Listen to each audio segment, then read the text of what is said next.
Hello everyone, welcome to the study classes. आज हम इस वीडियो में भारत के संविधान की 12 अनुसूचियाँ जो हैं उसके संदर्भ में आपसे बात करेंगे और इस वार्ता को हम 3 खंडों में ले चलेंगे।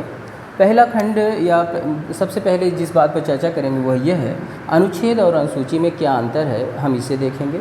फिर हम दूसरी कोशिश ये करेंगे कि जो अनुसूचियाँ हैं उन्हें संक्षेप में देखेंगे और उसके बाद जो तीसरी खंड में चर्चा करेंगे वह यह है कि अनुसूचियों से संबंधित जो विशिष्ट तथ्य हैं और जो संविधान संशोधन हैं इन पर हम चर्चा करेंगे। तो इस प्रकार से हम 3 खंडों में पूरी बात को आज करेंगे और यह टॉपिक इसलिए महत्वपूर्ण है क्योंकि जो 15 से 20 सवाल 21 सवाल आते हैं डिफरेंट एग्ज़ाम्स में संविधान वाले सेक्शन से, उसमें कम से कम एक सवाल इस सेक्शन से होता ही होता है और ये आधे घंटे के लेक्चर में ये बात आपको कंप्लीट हो जाएगी, लेकिन यहाँ से एक सवाल भी आपका पक्का हो जाएगा एग्ज़ाम्स में। तो चलें हम लोग देखें सबसे पहले इस चीज़ को कि अनुच्छेद और अनुसूची में अंतर क्या है। देखें, जो भारत का संविधान है उसमें जो बातें कही गई हैं वो 2 तरीके से कही गई हैं, एक अनुच्छेद या आर्टिकल्स के रूप में और दूसरा अनुसूची के रूप में है। अब अनुच्छेद और अनुसूची को ऐसे आप समझें, यह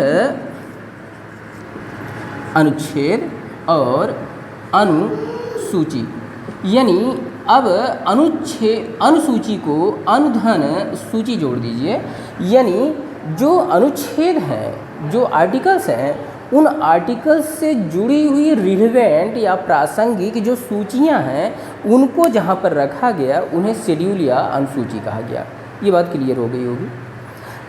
आर्टिकल्स यानी जो उपबंध कर रहा है हमारा संविधान किसी भी प्रकरण पर, वो पूरा 22 भाग में बात कही गई है, वो 22 भाग में जो वीडियो है उसको आप देख लेंगे। तो जितनी भी बातें डिफरेंट सेक्शंस के बारे में, भारत के पूरे परिप्रेक्ष्य का, भारत के पूरे परिदृश्य का, प्रशासन का को संचालित करने के लिए जो भी बातें कहनी थी, जो उपबंध करने थे, उन्हें आर्टिकल्स के माध्यम से, अनुच्छेद के माध्यम से कहा गया।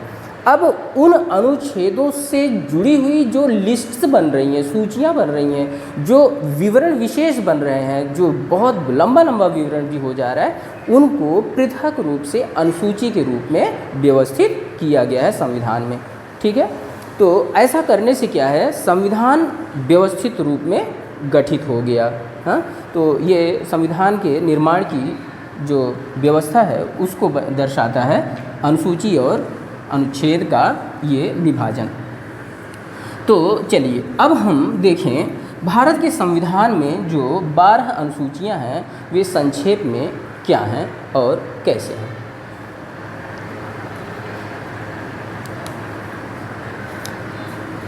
पहला जो अनुसूची है,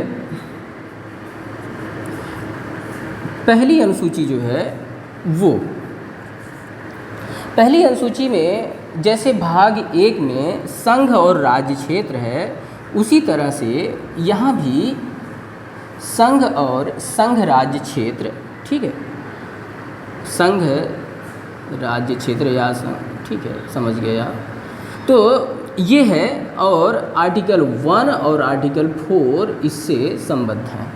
ठीक है, तो ये है दूसरी जो अनुसूची है। अब हम पढ़ रहे हैं अनुसूचियाँ संक्षेप में। हम अनुसूचियों को संक्षेप में जानने की कोशिश कर रहे हैं। दूसरी अनुसूची में कुछ भारत के जो विशिष्ट पदाधिकारी हैं उनके संबंध में वेतन, भत्ते, विशेषाधिकार और परिलब्धियाँ आदि का वर्णन किया गया है। और तीसरी अनुसूची जो है, यानी यहाँ पर दूसरी में वेतन, भत्ते, परिलब्धियां और विशेषाधिकार हैं। कुछ विशिष्ट पदाधिकारियों के लिए। और तीसरी अनुसूची जो है, इसमें जो हमारे ये दूसरी अनुसूची से जुड़े हुए विशिष्ट पदाधिकारी हैं, इन्हीं के, सभी के नहीं लेकिन इन्हीं के, जो सभी नहीं हैं उसको थोड़ा जब विस्तार से बता रहे होंगे तो वहाँ बता देंगे कि कौन कौन लोगों के शपथ यहाँ पर नहीं हैं। तो तीसरी में शपथ और प्रतिज्ञा, ओएथ एंड एफर्मेशन।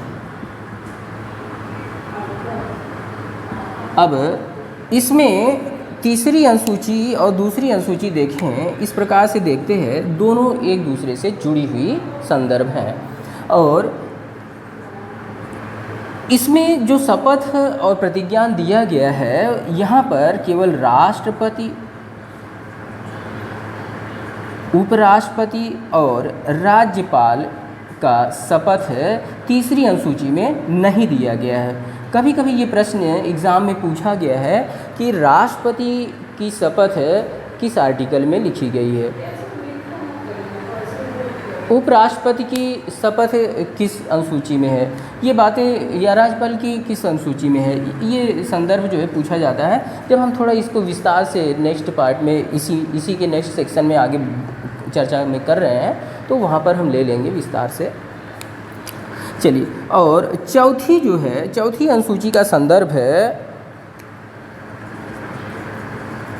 चौथी अनुसूची का संदर्भ है राज्यसभा में सीटों के आवंटन से है। जो देश के विभिन्न राज्यों और संघ शासित क्षेत्रों में राज्यसभा की जो सीटें हैं, उनके आवंटन से संबंधित है। किस राज्य में, किस संघ शासित क्षेत्र में राज्यसभा की कितनी सीटें हैं, वहाँ से कितने प्रतिनिधि चुन करके आएंगे, इसका वर्णन चौथी अनुसूची में मिलता है। तो इस प्रकार से आप देख रहे हैं, ये सूची ही तो है, सब सूची रहेगा, और कुछ इस तरह के विशिष्ट वर्णन हैं जिनको स्पेस अधिक चाहिए, उनको शेड्यूल में रख दिया गया। पाँचवीं में जो भारत का अनुसूचित और जनजातीय क्षेत्र है, उसके प्रशासन और नियंत्रण से संबंधित जो उपबंध है और जो पूरा वर्णन है, उसको पाँचवीं अनुसूची में रखा गया है। अब छठवीं अनुसूची जो है, वह जैसे पहली और दूसरी एक दूसरे से को रिलेटेड है, उसी तरह से पाँचवीं और छठवीं भी एक दूसरे से बहुत अधिक संबंधित हैं। अब इसमें देखें, पाँचवीं में scheduled and scheduled tribe regions दोनों हैं, और यहाँ पर केवल ट्राइबल रीजन, जनजातीय क्षेत्रों के प्रशासन से संबंधित उपबंध हैं, लेकिन वो भी सभी का नहीं, केवल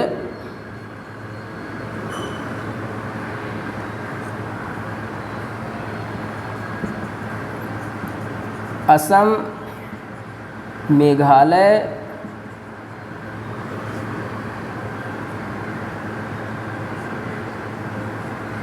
त्रिपुरा और मिजोरम, ये जो है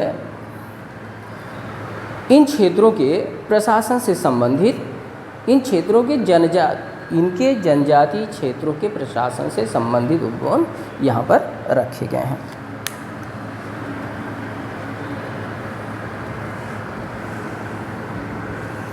अब जो 7वां और 8वां अनुसूची है, 7वीं अनुसूची में देखें, भारत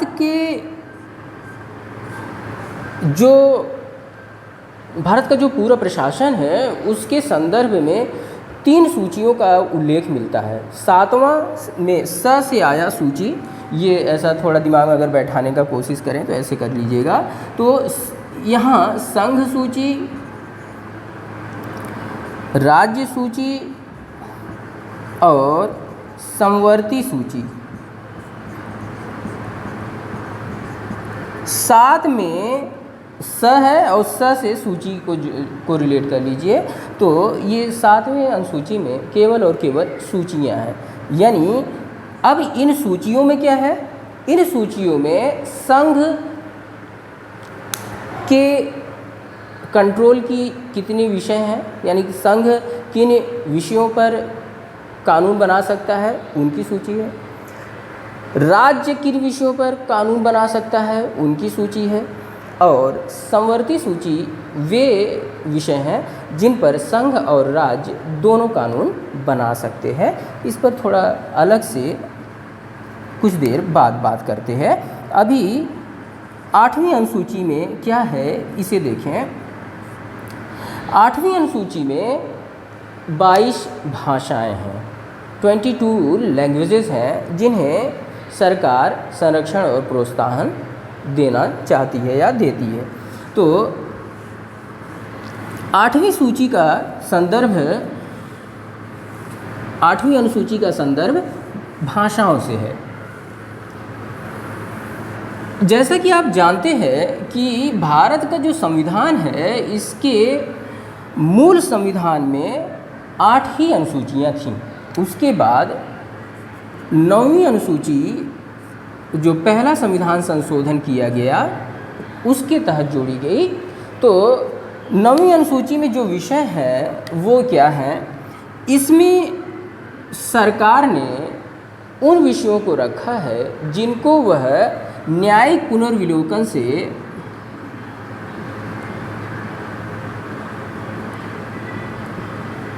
यानी जुडिशियल रिव्यू से पृथक रखना चाहती थी। न्यायिक पुनर्विलोकन से जिन विषयों को सरकार पृथक रखना चाहती थी उनको 9वीं अनुसूची में स्थान दिया। प्रायः ये भूमि सुधार संबंधी तमाम कानून हैं उनको यहाँ पर रखा गया है। अच्छा, 10वीं अनुसूची जो है, ये 10वीं अनुसूची में दल बदल, द को दल बदल है ना, दल बदल विरोधी कानून भी कहते हैं। ये जो है आपका जो 10वीं अनुसूची है, ये दल बदल कानून के रूप में जाना जाता है, दल बदल विरोधी कानून।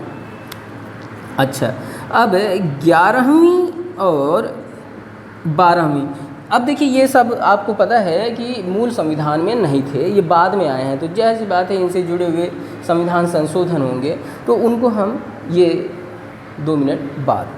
तो 11वीं अनुसूची जो है वो और 12वीं अनुसूची, ये 11वीं में पंचायत और यहाँ पर नगर पालिका, 11वीं अनुसूची में पंचायतों की शक्ति,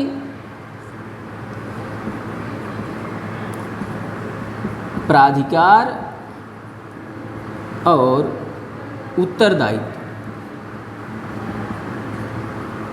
का वर्णन किया गया है।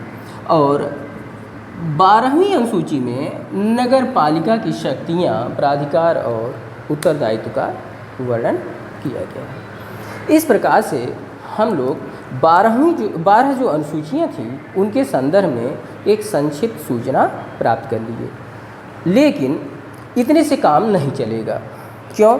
क्योंकि जो प्रश्न पूछे जाते हैं वो इतने सतही प्रश्न नहीं होते हैं। हाँ, ये भी पूछा जाता है डायरेक्ट कि 10वीं अनुसूची का संबंध किससे है, 8वीं अनुसूची का संबंध किससे है। कभी कभी सूचियों का ऐसा टेबल जो है कि बना देता है क्वेश्चन, इधर अनुसूचियाँ लिख दिया, इधर विषय लिख दिया 1 2 3 ABC, और इनका जो है कि एक दूसरे से जोड़े मिलाओ वाला रिलेशन का प्रश्न भी बनता है। तो ये तो बहुत सतही किस्म का प्रश्न हुआ और उस सतही किस्म के प्रश्न को हमने यहाँ पर शूट कर लिया है। तो अब हम थोड़ा डीप में चल कर के ये देखें कि तो चलिए अब देखते हैं कि संविधान की जो अनुसूचियाँ हैं उनमें विस्तार से क्या बातें हैं और उनमें तथ्यपरक विशेष बातें क्या हैं जो एग्ज़ाम्स में बहुत ही महत्वपूर्ण भूमिका निभाती हैं, उन पर ध्यान दें।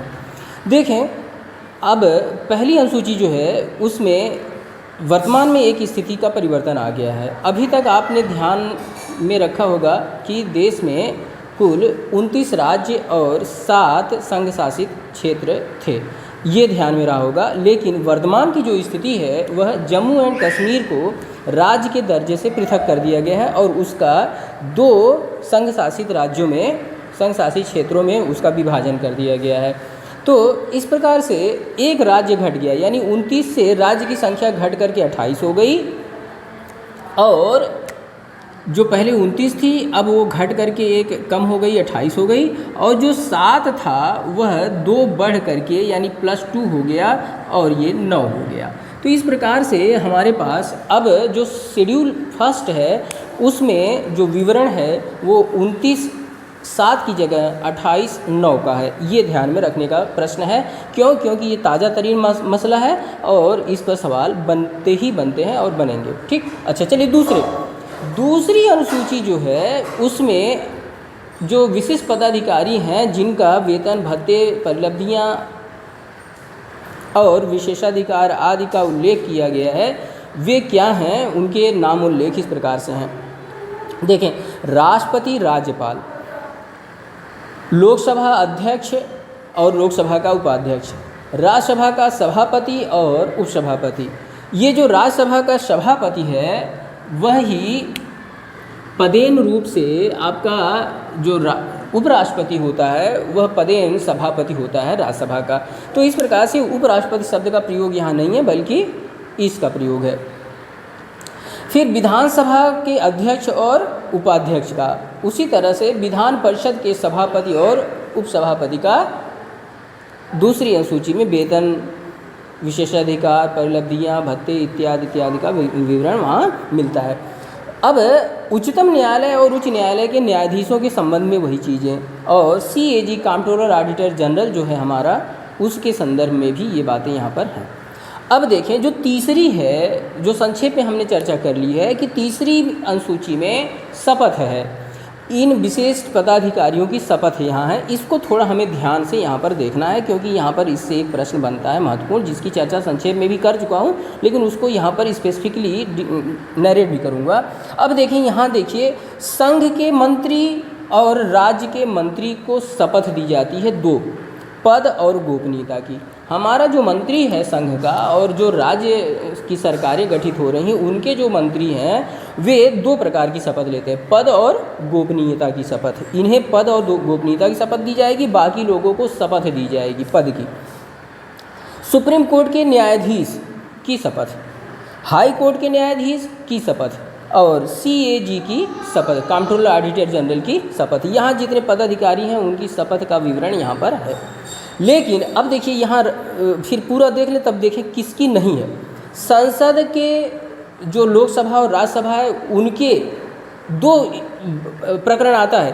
पहले तो वे जो है अभ्यर्थन में जाएंगे यानी चुनाव में जाएंगे, चुनाव के समय वो एक शपथ दायर करते हैं, दाखिल करते हैं, शपथ पत्र रखते हैं, प्रस्तुत करते हैं। तो निर्वाचन हेतु जब वो अभ्यर्थी होते हैं तब वो एक शपथ देते हैं, उसका भी उल्लेख यहीं पर है। यही एग्जैक्ट प्रश्न पूछ लिया जाए कि संसद की जो आम चुनाव में जब लोकसभा का प्रत्याशी, राज्यसभा का प्रत्याशी, ये विधानसभा का प्रत्याशी, MLA MLC का प्रत्याशी जो होता है वो जो शपथ है प्रस्तुत करता है उसका उल्लेख संविधान में कहाँ पर है, तो उसका उल्लेख कहाँ है, तीसरी अनुसूची में यहाँ पर है।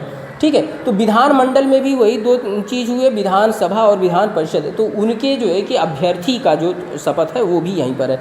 फिर अब जो चुन लिए गए, चुन लेने के बाद जब संसद में जाएंगे, विधान परिषद में, विधानमंडल में जाएंगे तो वहाँ पर उन्हें पुनः शपथ दिलाई जाएगी, उस शपथ का भी उल्लेख यहाँ पर है। यानी संसद सदस्य विधानमंडल सदस्य के रूप में जो शपथ लेते हैं उसका भी उल्लेख यहाँ है।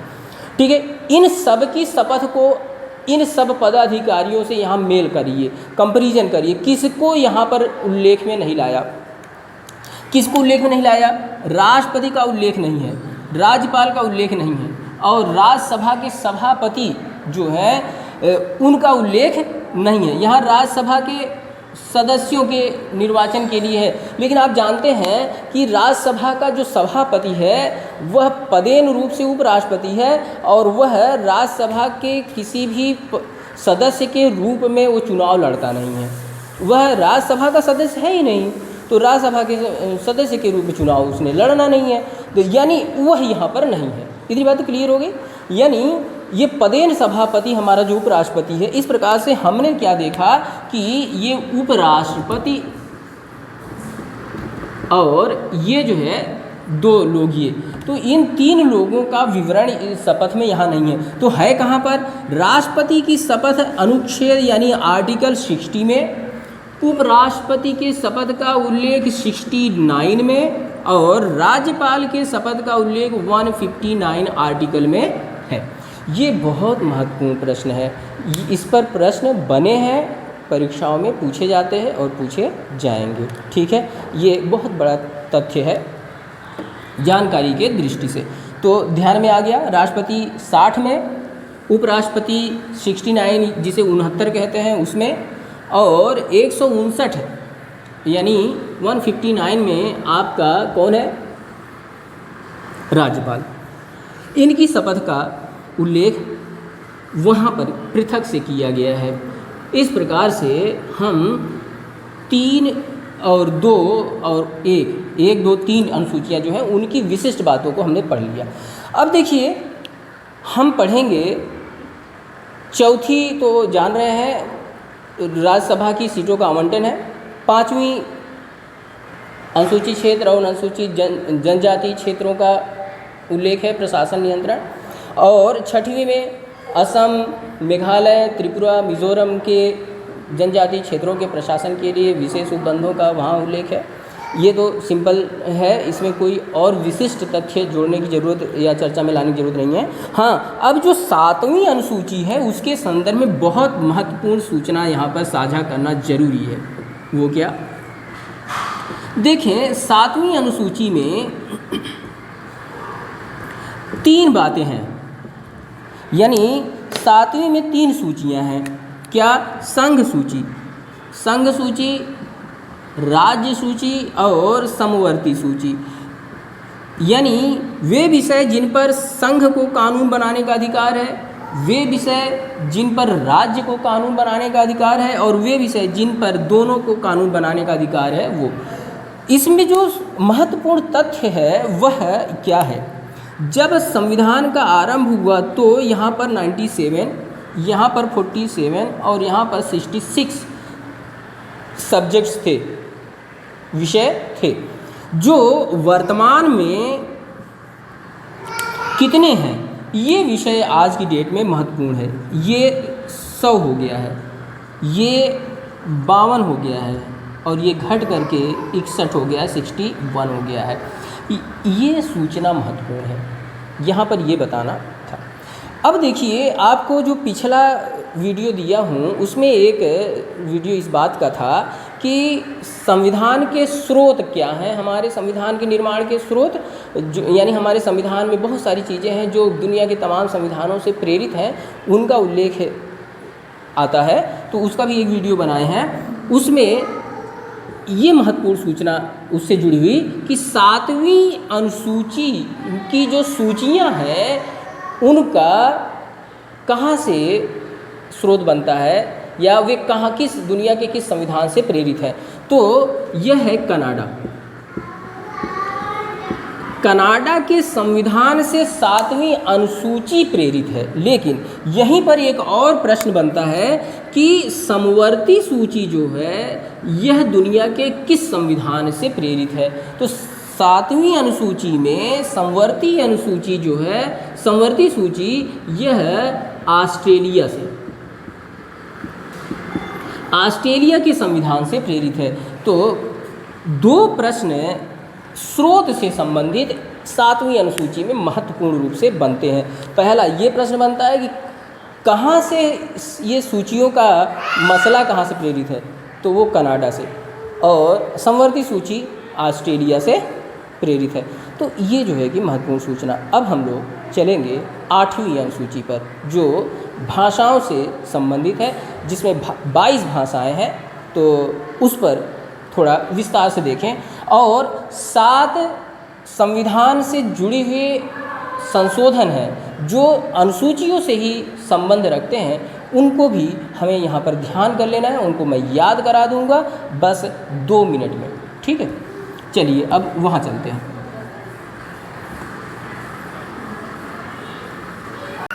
तो देखें 8वीं अनुसूची में मूल रूप से 14 भाषाएं थीं, और 14 भाषाएं बढ़ करके आज हो चुकी हैं 22।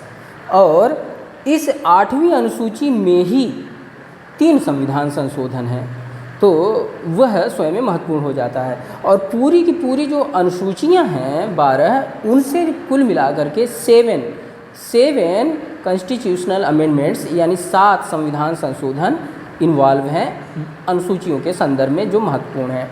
तो एक एक को हम देखते हैं। सबसे पहले हम देखें 8वीं अनुसूची क्या है। 8वीं अनुसूची की जो 14 भाषाएं थीं वे क्या थीं, और उसके बाद जो जुड़ी हैं वो क्या। पहले जो जुड़ी हैं उनको देख लें, तो उसके बाद जो बची हैं वो खुद ही ध्यान में आने के लिए तैयार हो जाएंगी। देखें, मूल संविधान में 14 भाषाएं थीं। सिंधी पहली संशोधन करके, पहला संविधान संशोधन नहीं, यानी 8वीं अनुसूची में जो जोड़ा गया पहला 14 के अतिरिक्त 15वां भाषा वो था सिंधी। सिंधी को संविधान संशोधन के द्वारा जोड़ा गया। वह कौन सा था? 21वां संविधान संशोधन सन 1967 में। देखिए 67 को स से जोड़ दीजिए, सिंधी और 67, ठीक है। सिंधी सन 67 में, और संविधान संशोधन कौन सा? 21वां। फिर देखिए नेपाली, कोंकणी, मणिपुरी, ठीक है। कड़ी मणि पली, ये कड़ी मणि पली ऐसा दिमाग में बैठा लीजिए। और कब आया? 71वां, सन 1992 में। 71वां संविधान संशोधन 1992 में क्या आया? कड़ी मणि पली। तो कड़ी से हो गया कोंकणी, मणि से हो गया मणिपुरी, पली से हो गया नेपाली। तो ये 3 जो है भाषाएं आई आपकी 71वां संविधान संशोधन 1992 में। फिर देखिए 52वां संविधान संशोधन 2003। तो भाषा के संदर्भ में 3 जो संशोधन रहे वो इस प्रकार से: बोडो, डोगरी, संथाली और मैथिली। अब ये भी गजब का याद हो जाएगा। कैसे? बोडो, डो से अंत हो रहा है और डोगरी का डो से शुरू हो रहा है, तो बोडो ही याद कर लिया तो दोनों याद हो गया, बोडो एंड डोगरी, ठीक है। दोनों को ध्यान में आपको रखना होगा, बोडो डोगरी। और ये कहाँ पर है? 92वें संविधान संशोधन 2003 में ही है, ठीक है। उसके बाद जो बचा क्या? एक में थली है, एक में थाली है, ठीक है। तो मैथिली और दूसरा संथाली, थली एंड थाली, बोडो थली एंड थाली, ठीक है। बोडो थली एंड थाली। तो बोडो हो गया, डोगरी हो गया, संथाली हो गया, मैथिली हो गया। ये चारों भाषाएं आपको याद हो गई। ये कब है? 92वां संविधान संशोधन 2003। अब भाषा वाले सेक्शन को दिमाग में बैठाएं कैसे, 3 संविधान संशोधन कैसे। देखो आप ये ध्यान से, 71वां और ये 21वां और ये 92वां। अब हमने जोड़ दिया 71, 21, तो आ गया कितना? 92। यानी ये जो है कि संविधान संशोधन का नंबर जो है वो ध्यान में आ गया। 92 किससे मिलकर बन रहा है? 21वां संविधान संशोधन और 71वां संविधान संशोधन। 71वां में 3 है और 21वां में 1 है, एक भाषा। 71वें में 3 भाषा, यानी पहले 1 भाषा जोड़ी गई, फिर 3 भाषा जोड़ी गई, फिर 4 भाषा जोड़ी गई। जिस क्रम में वे संविधान संशोधन है, पहले 21वां होगा, फिर 71वां होगा, फिर 92वां संविधान संशोधन होगा। तो उस हिसाब से 3 संशोधन भाषा के परिप्रेक्ष्य में, और तीनों का जो है कि क्रम ऐसे याद कर लेंगे।